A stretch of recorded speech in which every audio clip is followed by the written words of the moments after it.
It's my last day in Portland, and I'm so sad about it. It has been so fun. I'm gonna miss the hotel so much, mostly the spiral staircase.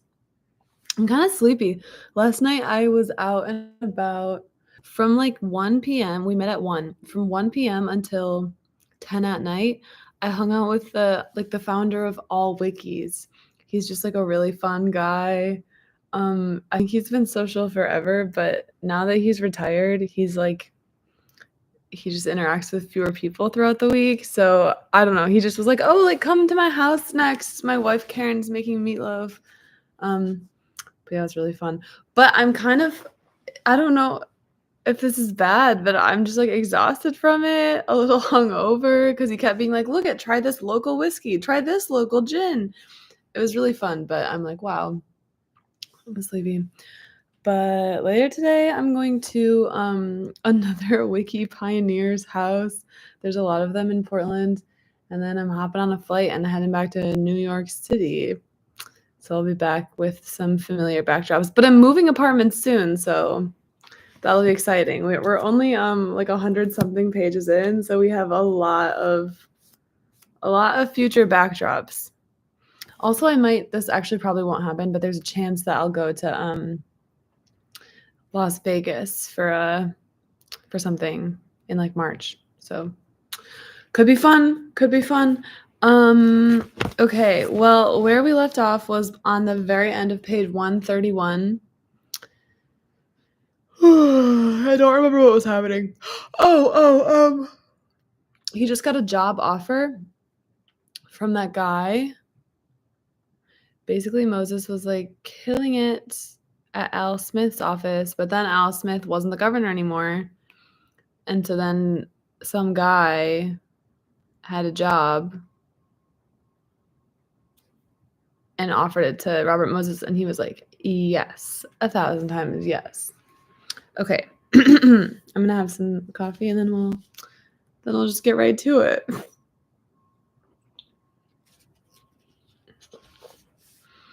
Moses's acceptance of the offer elevated him instantly to a position of new importance in the reform movement.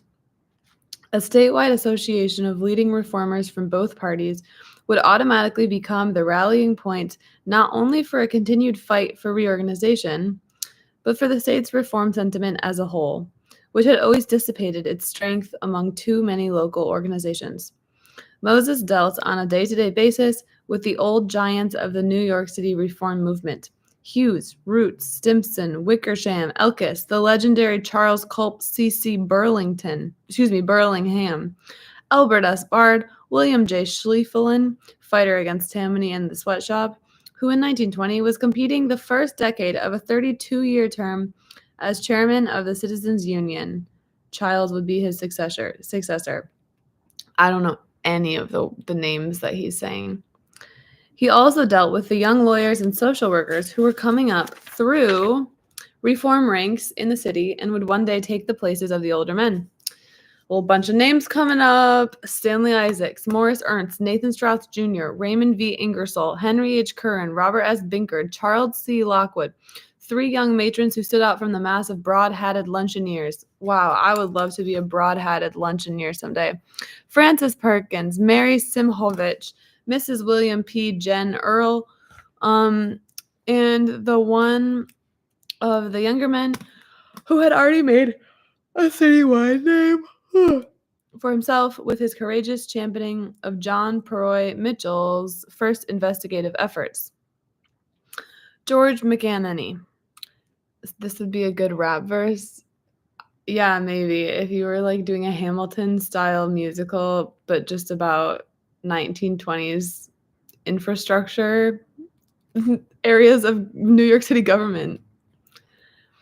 Inviting these men to contribute to this association's monthly 16-page state bulletin, or to speak at luncheon meetings at the Whitehall Club on Battery Place, or the 10 Ike Hotel in Albany, soliciting their appearance at public hearings before legislative committees considering bills in which the association was interested, Moses became well known to all of them. And as they heard him speak at the Whitehall Club or the 10 Ike and read his work in the State Bulletin, many of these men, old and young, Democrat and Republican, saw him the embodiment of the finest qualities of the reform spirit. During this period, he stayed true to the aims of reform. Working out of another small downtown office, he campaigned through the Bulletin for the reform's hallowed causes.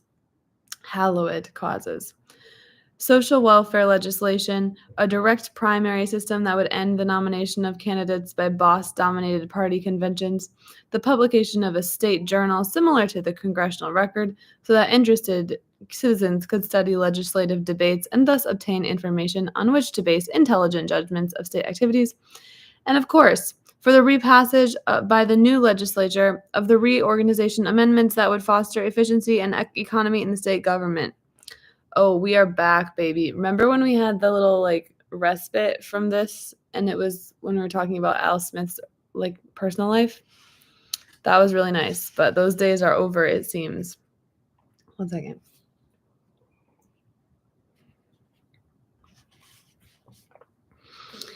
He campaigned against special interest bills, against the subservience of legislators of both parties to their bosses.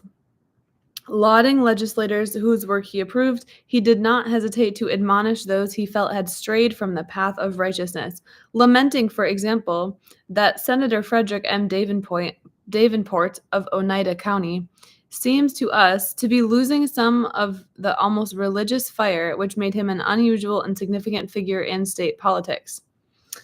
The truth is that the senator is back on the bandwagon with the regulars. He is not by nature or at his best a rural conservative. To get the most out of himself and for his support, I think this is all a big quote. To get the most out of himself and for his supporters, a man must act in character, unquote. He enshrined, I don't even know who's he, I'm so sorry. He enshrined the worst of the party hacks in his own legislative hall of fame. Every issue of the Bulletin devoted a full page to the object of the New York State Association.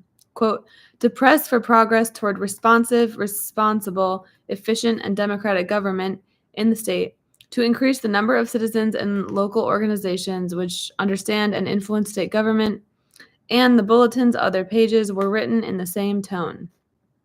Denouncing a legislative proposal, he felt he had been introduced only as a matter of expediency. I might be saying that wrong. Moses concluded flatly, the principle is the important thing. Okay, I have to confess, I don't know what happened in that paragraph, but I don't really care enough to go back and reread it. The association's members approved of that tone. To them, the failure of the association to win even a single major fight was secondary. In the world of these idealists, there were other factors to be considered. Quote, Moses was a very scrupulous researcher, Childs recalls. He was very reliable. You could always be certain of the facts you read in the Bulletin. And the Bulletin is part of the state, it's called the State Bulletin, and it's the association's monthly 16-page thing. What association? I really don't know. Expediency. Huh. I feel like I should have known that. Thank you. Thank you for your help. Okay, sorry, I just don't know what is the association. There's so many. If you had a count of all the associations in this book so far, it would probably be a longer than a CVS receipt. A statewide association of leading reformers. Oh. Okay, so it's just the reformers. Classic. Another association of reformers. All right. He was really reliable, blah, blah, blah. In 1921, when more than 300 of New York City's most influential reformers formed a fusion coalition committee in an abortive effort to prevent Red Mike Hyland's re-election as mayor. By the way, Red Mike Hyland, his Wikipedia article doesn't include that his nickname was Red Mike. That could be a fun thing to add. They selected Moses as its secretary. He seemed, to most of them, the very model of the reformer, even down to the shabbiness of his tiny office and the fact that, to supplement his salary and Bella's subsidy, he lectured on political science at New York University. Some of Moses's closest personal friends and at least one member of his family, however, were becoming puzzled. When Robert would come home to the house for dinner now, recalled his brother Paul, it was Al Smith this and Al Smith that. All he could talk about was Smith, what Smith had said that day when Robert was walking him home, or some idea Smith said. The man who always had talked, and who still talked, of most politicians with such scorn, talked of Smith with respect and admiration and something that was close to reverence. Moses's brother and friend saw nothing wrong with such a feeling, but they couldn't help noticing that, in discussing Smith, Moses was talking less and less about the great issues of the time with which Smith had been involved, and more about political maneuvers which the former governor had described to him. When he got enthusiastic about something new and started to really go on about it in that way he had, it was more than likely something that, when you thought about it later, was really nothing more or less than some cheap political trick, one friend said. They need an association of associations. They really do. Also, I don't know why. I think my brain has just been poisoned by like soap operas and stuff, but I just was really hoping that it would be like, and then they discovered Al Smith and Robert Moses were in love. And when Al Smith decided in 1922 to run against Nathan Miller, I remember him now, to run against Miller for governor, the puzzlement spread to a broader circle of reformers. They began to feel that the model reformer, presented in the secretaryship of New York State Association with a great chance for increasing the effectiveness of the reform movement, was instead systematically trying to pervert the association into a tool to further Smith's political career. We don't know, they're not gay for each other. In 1922, every issue of the Bulletin contained an attack on Miller. Because it was an election year, Moses wrote in one issue, quote, "The governor's organ is keyed for harmony. The soft pedal will be on, and somebody will pull out the Republican Vox Humana to stop if it is not jammed from disuse." What? When Miller claimed that his economy measures had reduced the number of state employees by 2,500, Moses made his own analysis of civil service figures and wrote that the number had actually been increased by 983. A furious Miller called a press conference and declared that, like most all of the statements made by that association, it is untrue, and it is a piece of the propaganda that this association is scattering all over the state. He knew where the blame lay, he said. It laid with Robert Moses. Moses's work, Miller charged, was of a partisan character.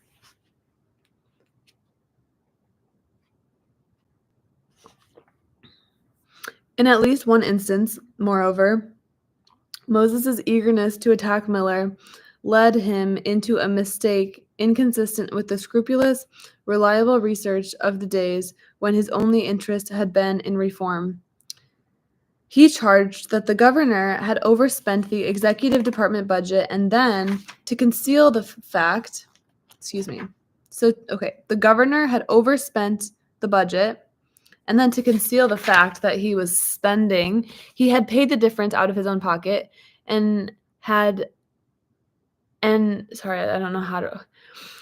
he had paid the difference out of his own pocket and had the state repay him of some set aside for other purposes. Miller replied and proved that he had indeed paid the difference, which had totaled over $8,000, but he had refused to allow the state to repay him because he felt himself responsible. The discussion, Miller said, was valuable for only one purpose. It discloses the animus of Mr. Moses and shows how hard put to it he is to find something to criticize. Wow, that's interesting. Robert Moses just hates Nathan Miller, but it's kind of random. Why would you hate this guy? He seems pretty decent. The New York Herald editorialized, Mr. Moses is now engaged, not for the first time, in manifesting his superiority to the facts. Whoa, burn. Mr. Moses has got a number of things all wrong. Why shouldn't he? He assumes to be a complete censor, an impeccable Cato, like Cato, like the Roman guy, an impeccable Cato of what is done or undone at Albany. He excites pity and sorrow among all the friends of noble civic objects, the fruitful pursuit of which requires exact knowledge, free from megalomania. The Herald was a Republican newspaper. Democratic newspapers, embarrassingly attempting to ignore the dispute, kept silent. So, because there was really no reply he could make, did Moses. Oh, so he was silent too. Yeah, that's kind of crazy when he's like, "Hey, this guy is so bad because one time he spent more and then felt really bad and then paid money out of his own pocket to help further the city's aims because it's not really that bad of a thing." Wow. The effect on the association was predictable. The whole aim was that it would be nonpartisan, Childs lamented. Although many of the young New York City reformers, both Republican and Democrat, were still sympathetic to Moses, believing that he simply had made a mistake, the older city reformers and the upstates, Republican almost to a man, were outraged that they were linked with a man who had slandered, without cause, a governor of their party. Colonel Stimson, encountering Childs on the street one day, said that he had decided to resign from the association. Quote, "You're all right, Child," the colonel said, "but that Moses is a rough character." Other members of the association also resigned. Its growth had been hampered by the differences in viewpoint between liberal New Yorkers and rural conservatives, and by the physical difficulties involved in bringing both groups together in a state as large as New York and as short on good roads. But there had been signs of progress. The membership had been increasing, and city and upstate members were beginning to be more understanding of the other's viewpoints. Several of the more wealthy upstaters had even indicated to Childs their intention to become major contributors. Now, of course, such hopes were dead. The chance to unify reform sentiment in the state and make it a force capable of influencing state decisions was gone. In fact, it was to be gone indefinitely. A half century later, with the sole exception of the single-sex League of Women Voters, New York would still have no statewide good government organization. In later years, it was impossible for Childs, who deeply admired Moses, to escape the feeling that Moses' actions had killed the best chance for a good government movement that New York State ever had. Almost as disconcerting to Childs as Moses' sudden partisanship was Moses' attitude. When Childs taxed him about the partisanship, Moses took his protest lightly and seemed amused, and not trying especially hard to conceal the amusement. Childs, he said, just didn't understand how politics worked. Childs received further proof of how much Moses had changed during the latter stages of the 1922 campaign. He and several other reformers, familiar with a particular aspect of state government, noticed that whenever Smith discussed it, he was making misstatements. The misstatements weren't very important ones. They didn't affect the main thrust of Smith's stand on the issue, with which the reformers thoroughly agreed, but they felt Smith would like to have the facts straight. Knowing that Moses was working on Smith's campaign staff, they pointed them out to him. "We were," recalls one, "absolutely shocked at Bob's reaction. He threw back his head and laughed at us and said, 'Why, we know that, but it sounds a hell of a lot better this way, doesn't it?' Bob had always been so truthful. Now, Bob was telling us that Smith was telling a deliberate lie and Bob was condoning it." Under Bell Moskowitz's tutelage, Bob Moses had changed from an uncompromising idealist to a man willing to deal with practical considerations. Now, the alteration had become more drastic. Under her tutelage, he had been learning the politician's way. Now he almost seemed to have joined their ranks. More, he was openly scornful of men who hadn't, of men who still worried about the truth when what counted was votes. He was openly scornful of reformers whose first concern was accuracy, who were willing to devote their lives and fighting for principle, who were willing to devote their lives to fighting for principle, and who wanted to make that fight without compromise or surrender of any part of the ideals with which they had started it. Bob Moses was scornful, in short, of what he had been. Moses had transferred his allegiance, and the transfer was appreciated by the man to whom he was now giving it. Al Smith won back the governorship by 387,000 votes, the largest plurality any gubernatorial candidate had ever been given in the state, a plurality large enough to pull in behind him every other Democratic nominee for state office.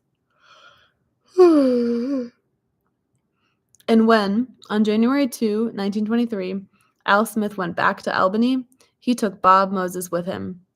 And he took him back big. End of the chapter. Are you ready for the next chapter? Boom. Chapter 8. A Taste of Power. Coffee break for me. Wow, I mean, I know reading is like a classic thing to do when you want to go to sleep, but it is making me a little sleepy. I think it's probably just because I'm on this big, really fancy hotel bed. I'm so sad I have to leave it soon. Okay. Oops. Oh, wow. I've been in this hotel for like 3 or 4 days, and I've always been kind of cold here. And I was looking around for the temperature, and I just found it. But I'm leaving in like an hour, so too late. No, I'm not in a top secret location in California. I'm in Portland, Oregon. But I still am not allowed to tell you what company flew me out here because I signed a non-disclosure agreement. It's not really that juicy, but I don't know. I don't want to get in trouble. But yeah, Portland's fun. I'm going to go to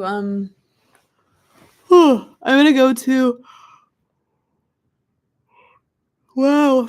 I'm going to go to a bookstore called Powell's, which is famous because it's like a whole city block and it's all just used books.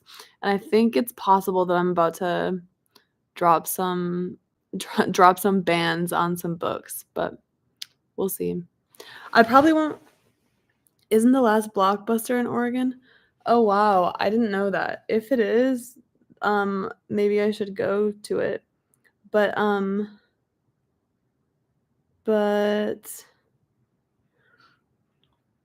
don't know. Portland is like, wait, sorry, Blockbuster.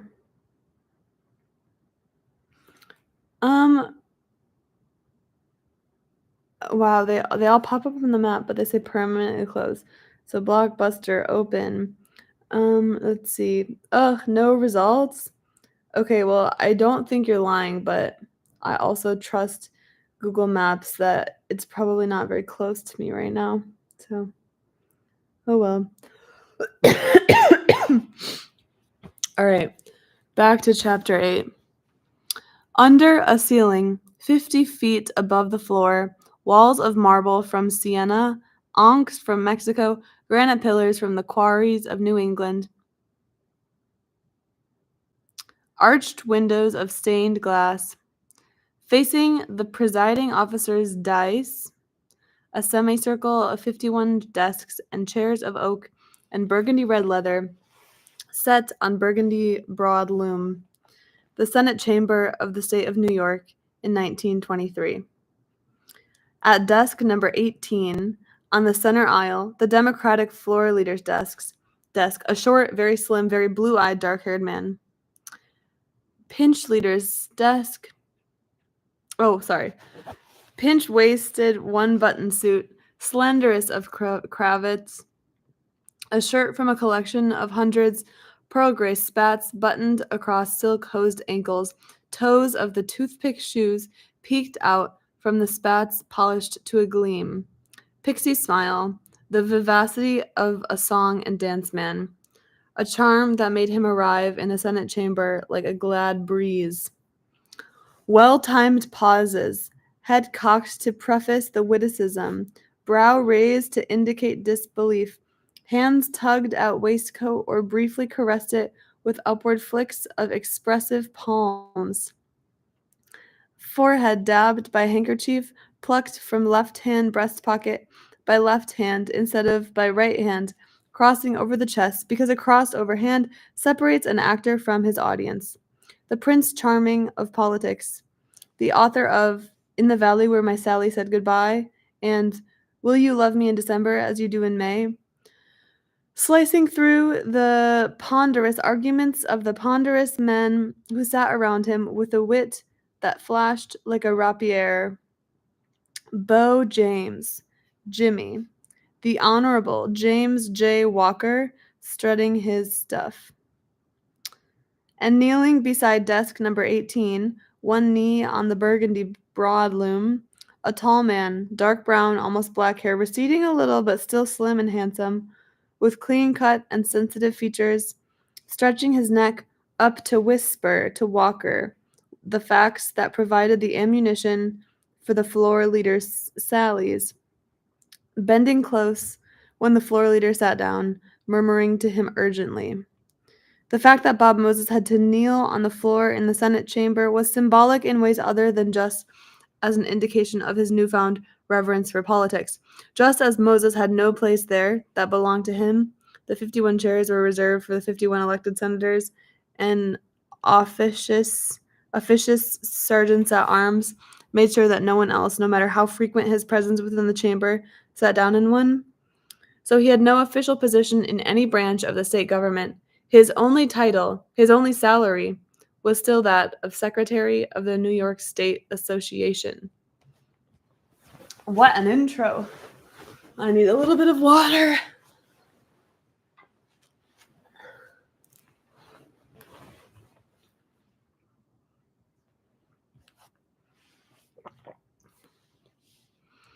But the fact that he was kneeling next to the floor leader's desk at the very center of the Senate action was also symbolic. For in Albany, in 1923, Moses was a key figure in Capitol maneuvering. Republican senators, cut to pieces day after day by Jimmy Walker's sallies on reorganization or the executive budget, but knowing that Walker had no patience to master such subjects himself. And Walker is James J. Walker, who's the really posh, like movie star like guy that we got the really beautiful, dramatic description of at the beginning.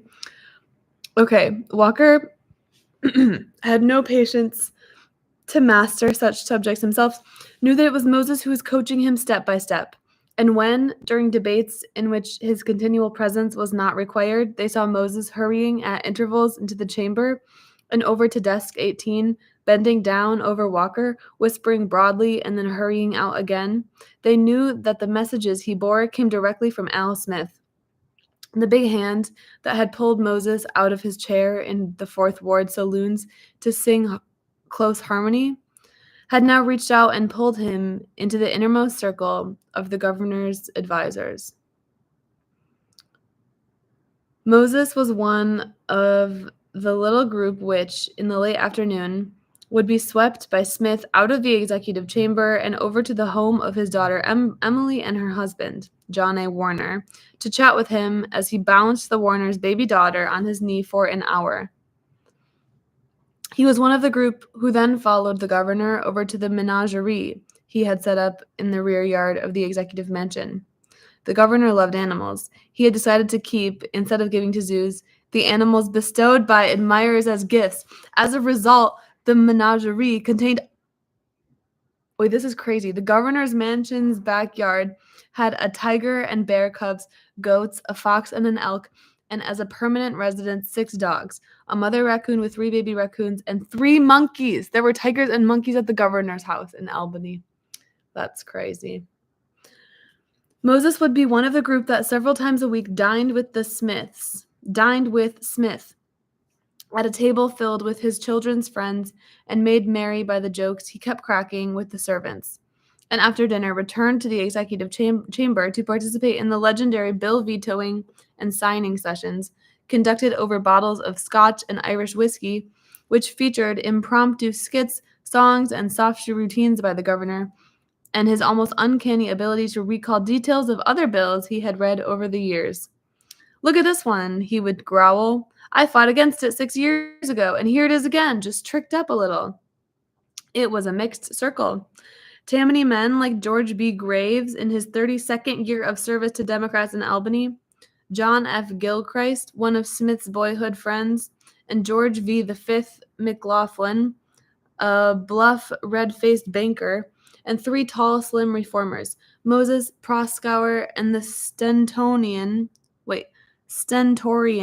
I do not know what that means, but it's probably a good SAT word, Stentorian, Roman-nosed journalistic genius with a thatch of bright red hair and a big swinging stride, Herbert Bayard Swope.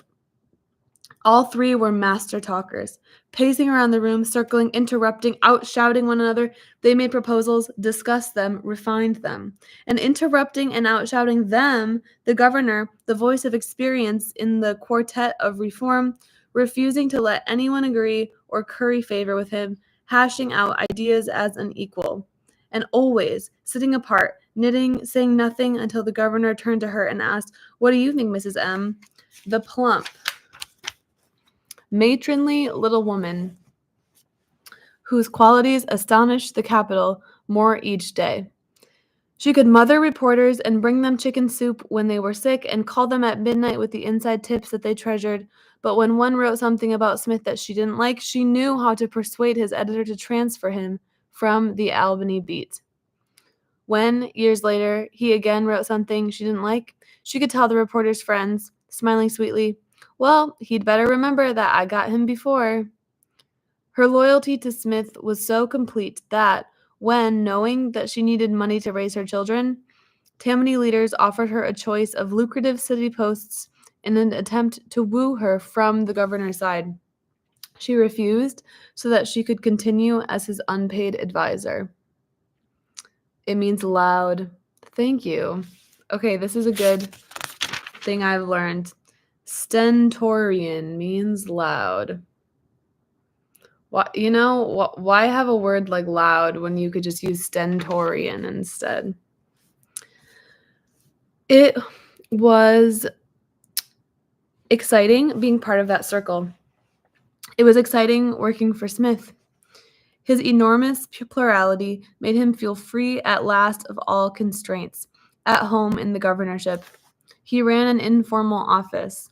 When the waiting room was filled with people, the door to the inner office would swing open and Al Smith, ruddy-faced and red-nosed, in shirt sleeves, suspenders, and an up-tilted cigar, would come out and greet each to turn with a wonderful gold-filled smile and the question, "What can I do for you?"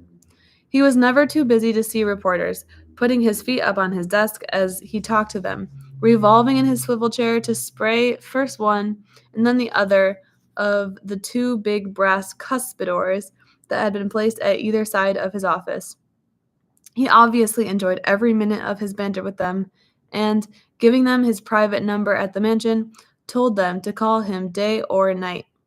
But underneath the joviality was a rock-hard toughness.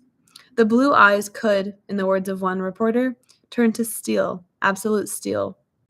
Moses and the rest of Smith's inner circle might be free to argue with him, but when, after consulting with Mrs. M., he had made his decision, the decision was final, none of them calling him anything but governor. He could end a telephone call, asking for a favor, by rasping out the single word "no" and slamming down the receiver. Once he had made up his mind, he was inflexible. It was exciting watching how he maneuvered. If one was close enough to Smith, there was little one couldn't learn about the game of politics, the game that wasn't a game at all, and Moses was close enough. He could watch the governor twist arms, offer incentives, and drop, one by one, with matchless guile, the veins from in front of threats. Watching Smith banter with reporters, seeing how much time he devoted to winning their friendship, Moses learned how important press was in politics. Seeing that Smith used the banter to cover up the fact that he wasn't telling the reporters anything he didn't want them to know, Moses learned how the press could be used. He learned to keep things simple. The governor wanted no technicalities in his speeches. He himself, with the genius that made him the greatest campaigner of his time, reduced every argument to its most basic terms. During the 1922 campaign against Nathan Miller, for example, Smith was scheduled to speak at a county fair in Rochester. Moses had written a draft of a proposed speech that disproved, dollar by dollar it seemed, Miller's claims that his economies had saved the state $14 million. When Smith arose, however, he looked over the huge crowd of farmers and uttered just two sentences. Governor Miller says he saved the state $14 million, Smith said. All I want to know is, where is it and who's got it? Then he sat down. For a moment, the farmers were silent, puzzled. Then Moses, seated by the speaker's platform, heard the crowd begin to murmur, then to laugh, then finally to break into applause and cheers. Moses was close enough to Jimmy Walker. Jimmy Walker is the really posh Albany guy, physically if not spiritually, to learn from him too, as he coached the mercurial Bo James, who is Jimmy Walker, on the technical aspects of the administration proposals that the floor leaders had to steer through a Senate in which the Democrats had a bare one-vote majority. When Elwood Rabinold, a reformer who had been elected to the Senate on the Democratic ticket and whose independence was continually imperiling the one-vote majority, interesting, kind of the Susan Collins of 1923 New York State politics, or Joe Manchin.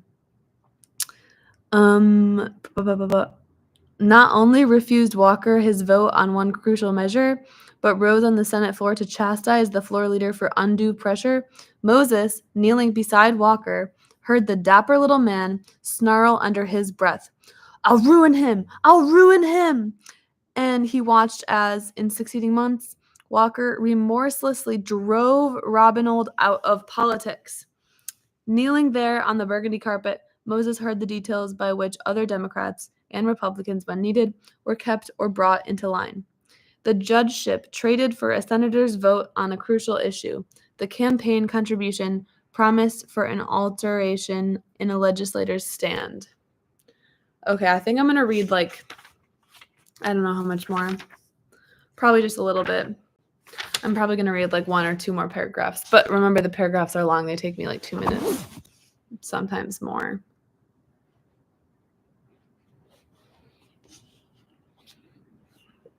I kind of have a sore pinky, in case you were wondering. Thanks for saying I'm doing great. It's crazy. I think I've gotten better at reading out loud. I really don't read aloud in very many other parts of my life, but this reading aloud for 30 minutes most days of the week is making me better at it. Let me see if I can turn on the lights. Oh, there are lights I can turn on. Okay, I'm going to be back.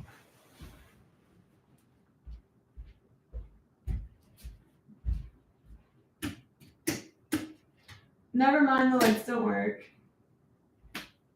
That kind of sucks.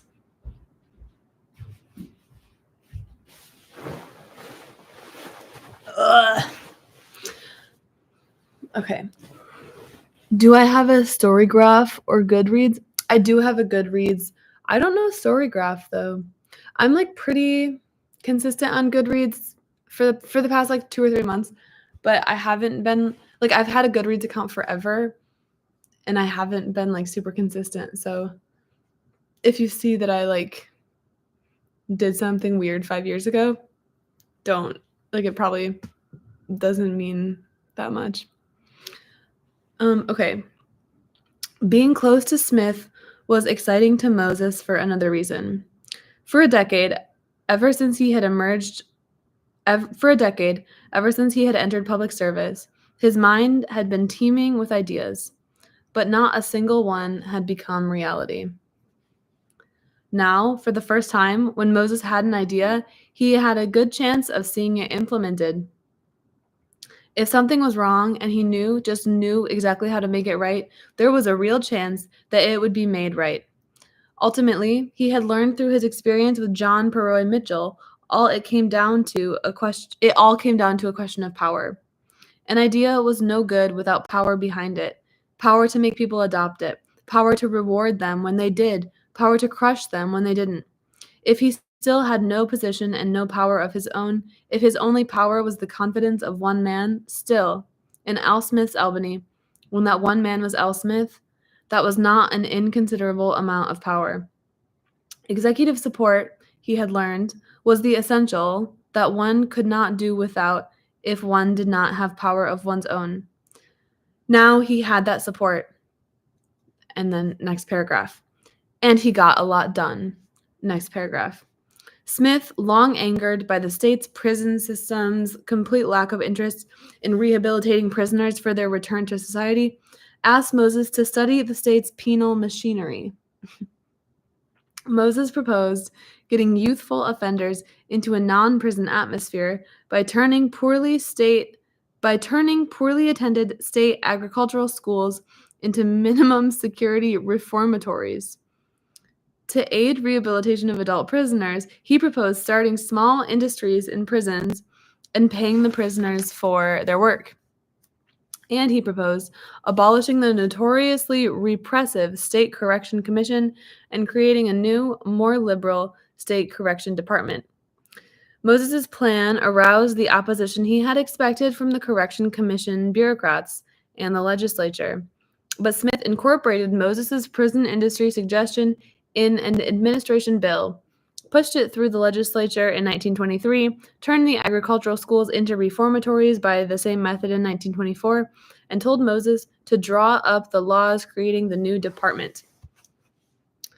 Smith wanted to eliminate grade crossings, the thousands of intersections on the same level of roads and railroad tracks that every year caused not only delay to motorists, but deaths running into the hundreds. Other governors had the same desire, but the sheer cost of the job, the simplest elimination in open countryside, cost $60,000, put it beyond the traditional scope of state expenditures. And the subservience of the Republican legislators to the railroads had ensured that the railroads would not be forced to pay. Each year, as a gesture, the legislature would appropriate the funds from a handful of crossing eliminations, but because of division of responsibility among the many state agencies involved, even these were generally not completed. Smith asked Moses to look into the situation. Moses recommended that the state and railroads split the cost and that the state finance its share by selling revenue bonds authorized by a constitutional amendment. Smith accepted the recommendation and fought for it, campaigning for the amendment across the state. When the press denouncing Republican opposition to such unprecedented governmental expenditure and interference with private enterprise, the 1924 legislature was forced to pass the amendment, the 1925 legislature to repass it, and in 1926, the voters ratified it by a margin of more than 1 million votes. While the amendment was still being debated, Smith asked Moses to see if anything could be done to speed up grade crossing eliminations already authorized. Moses devised a form that could be sent to the Highway Division regional engineers showing the steps in elimination and the suggested target dates for completion of each step. And these forms were not allowed to yellow in stacks in the corner of some office. Smith ordered Highway Superintendent Green to send them out to the engineers and to see that they used them. Okay, that is all I'm doing today. See you later. I will see you when I'm back in New York. Bye.